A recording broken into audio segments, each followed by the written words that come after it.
வகுப்பு படிச்சுட்டு இருந்தாங்க.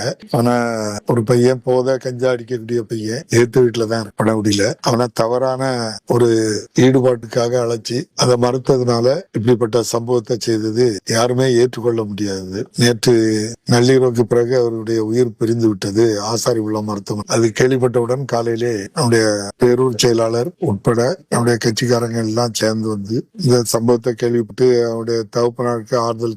அவங்க ரொம்ப ஏழ்மை நிலையில இருக்காங்க. சொந்த வீடு கிடையாது, எந்த நிலமும் கிடையாது. 3 பையங்க. மூத்த பையன் டிரைவரா இருக்கான். 2வது பையன் டிப்ளமோ மெக்கானிக்கல் லாஸ்ட் இயர் இருக்காப்ல. 3வது பையன் தான் 10வது வகுப்பு படித்த பையன். அந்த இறந்த பையனுடைய தாயும் தகப்பனும் வேலை செய்துங்க.